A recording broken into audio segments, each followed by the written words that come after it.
نحمدہ و نصلی علی رسولہ الکریم اما بعد فاعوذ باللہ من الشیطان الرجیم بسم اللہ الرحمن الرحیم رب اشرح لی صدری ویسر لی امری واحلل عقدۃ من لسانی یفقہوا قولی رب زدنی علما۔ اذان نماز کی پکار، کال ٹو پریئر۔ اللہ اکبر اللہ اکبر اللہ اکبر اللہ اکبر۔ اللہ سب سے بڑا ہے، اللہ سب سے بڑا ہے، اللہ از دی گریٹسٹ۔ صغیر کہتے ہیں چھوٹے کو عربی گرامر کے اندر، اور اصغر کہتے ہیں زیادہ چھوٹا، بالکل چھوٹا، اور کبیر کہتے ہیں بڑے کو، اور اکبر کہتے ہیں سب سے بڑا، مزید بڑا۔ یعنی کیونکہ اللہ تعالیٰ ہر چیز سے بڑا ہے، اس لیے یہاں اکبر سے مراد مزید بڑا نہیں بلکہ سب سے بڑا ہے۔ اللہ اکبر۔ اللہ تعالیٰ قوت، عزت، شان و شوکت اور ہر اچھی صفت میں سب سے بڑا ہے۔ آپ اللہ کے بارے میں جتنا علم حاصل کریں گے اتنا ہی اس کی بڑائی کا احساس بڑھے گا۔ ہمیں دعا کرنی چاہیے کہ اے اللہ مجھ کو تجھے اپنی زندگی میں بڑا ماننے کی توفیق دے، یعنی اپنے نفس، اپنے خاندان اور لوگوں کی بجائے میں تیرے احکامات پر عمل کروں۔ فجر کی اذان سن کر اگر میں سوتا رہوں تو میں نے کس کو بڑا مانا؟ کس کی بات سنی؟ اللہ کی سنی، اپنے نفس کی سنی، یا اپنے خواہش کے تابع ہو گیا؟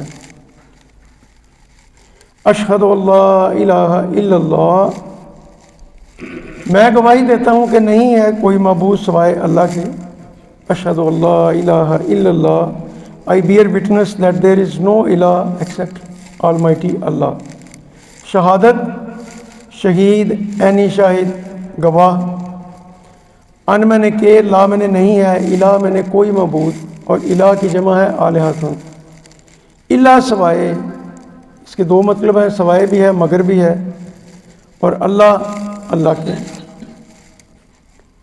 الہ کے اہم معنی یہ ہیں کہ جس کی پوجا اور پرستش کی جائے، جس سے مانگا جائے، جس سے سوال کیا جائے، جس کا شکر ادا کیا جائے، جس کا حکم مانا جائے اور جس کی اطاعت کی جائے۔ یہ سب معنی واضح کرتے ہیں کہ اللہ تعالیٰ کے سوا کوئی الہ نہیں۔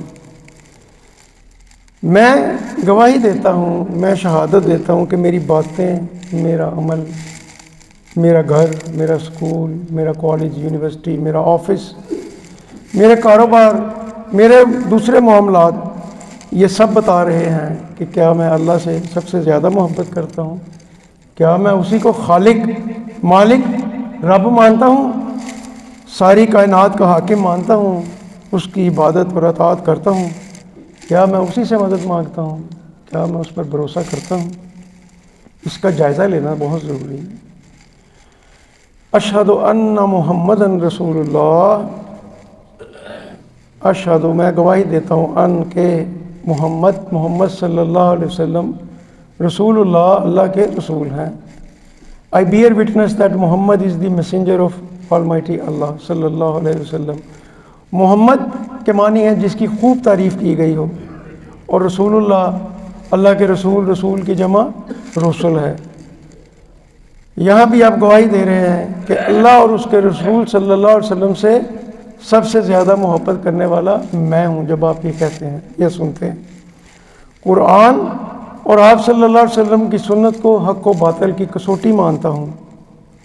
آپ صلی اللہ علیہ وسلم کی تعلیمات کو بلا چون و چرا مانتا ہوں، اور آپ صلی اللہ علیہ وسلم کی اطاعت کے لیے مجھے کسی اور دلیل کی ضرورت نہیں۔ جو آپ صلی اللہ علیہ وسلم نے پسند کیا میری بھی وہی پسند ہے۔ حی علی الصلاۃ، حی علی الفلاح۔ پھر دو بار ہم یہ پکار کرتے ہیں، آؤ طرف نماز کی، آؤ طرف کامیابی۔ کم ٹو صلاح، come to prayer, come to prosperity. خوشحالی کی طرف آؤ، کامیابی کی طرف۔ یہاں پر یہ نہیں کہا گیا کہ نماز پڑھو اپنی اپنی جگہ پر، اپنے گھر میں، بلکہ یہ کہا گیا کہ نماز کی طرف آؤ۔ یعنی کہاں پر آؤ؟ مسجد میں پڑھنے کے لیے آؤ۔ قرآن میں ہمیں نماز قائم کرنے کا حکم دیا گیا ہے، یعنی مقررہ اوقات میں باجماعت نماز کے اندر مسجد کے اندر نماز ادا کی جائے۔ نماز کو آؤ گے تو کیا ملے گا؟ نماز کو آؤ گے تو فلاح ملے گی، کامیابی ملے گی۔ اور نماز مسجد میں پڑھنے کے فائدے کیا ہیں؟ روحانی فائدے، دل اور دماغ کو فائدہ ملے گا۔ نماز کامل ذکر ہے، اللہ کے ذکر سے انسان کو سکون ملتا ہے اور خالق سے ہمارا رشتہ مضبوط ہوتا ہے، ایمان میں اضافہ ہوتا ہے۔ جسمانی فائدے کی طرف آتے ہیں تو وضو کے ذریعے آپ صفائی ہوتی ہے، جسم کے لیے ورزش ملتی ہے، پابندی وقت کی عادت ہو جاتی ہے، اور صحیح وقت پر سونا اور بیدار ہونا یہ ممکن ہو جاتا ہے۔ اور اجتماعی فائدوں میں روزانہ دوستوں، پڑوسیوں، رشتہ داروں سے ملاقات ہوتی ہے، ان کی خوشی اور غمی کی خبریں ملتی ہیں، اور بوقت ضرورت کسی بھائی کو ضرورت پڑ جائے تو اس کی ضرورت پوری کی جا سکتی ہے۔ آپس میں تعلقات مضبوط ہوتے ہیں، آپس میں تعلقات مضبوط ہوں تو ایک اچھے معاشرے کی تکمیل ہوتی ہے۔ اور پھر سب سے اہم فائدہ وہ یہ ہے کہ آخرت میں ہمیشہ کی فلاح نصیب ہوگی۔ اللہ سے دعا کرنی چاہیے کہ اللہ تعالی ہمیں جنت الفردوس میں جگہ عطا فرمائے۔ ہمارے عمل تو ایسے نہیں ہیں، لیکن اللہ سے اس کی شان کے مطابق مانگنا چاہیے۔ یہ فلاح کی تذکیر اس لیے بھی کہ انسان دنیا کے معمولی سے نقصان بچنے کے لیے نماز کے اندر کوتاہی کر جاتا ہے، اس نادان شخص کی طرح جس کی منزل تو مشرق کی طرف ہے لیکن باغ مغرب کی طرف رہا ہے۔ اللہ اکبر، اللہ اکبر، لا الہ الا اللہ، اللہ از دی گریٹسٹ، دیر از نو الہ ایکسیپٹ آلمائٹی اللہ۔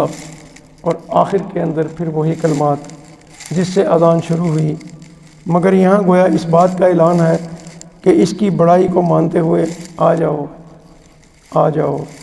اگر نہیں مانو گے تو بھی اللہ تو اپنی جگہ بڑا ہے، عظیم ہے، رحیم ہے، کریم ہے۔ تمہارے آنے یا نہ آنے سے اس کی بڑائی پر کوئی اثر نہیں پڑتا۔ آؤ گے تو تمہارا ہی فائدہ ہے، اور آخرت میں بھی اور دنیا میں بھی فلاح پاؤ گے، اور نہیں آؤ گے، اس کی پکار پر لبیک نہیں کہو گے تو اپنا ہی نقصان کرو گے۔ اللہ تعالیٰ سے دعا ہے کہ اللہ تعالیٰ ہمیں اذان کے ان کلمات کو گہرے طریقے سے اپنے دل کے اندر راسخ کرنے کی توفیق عطا فرمائے اور اس پر عمل کرنے کی بھی توفیق عطا فرمائے۔ وآخر دعوانا ان الحمد للہ رب العالمین۔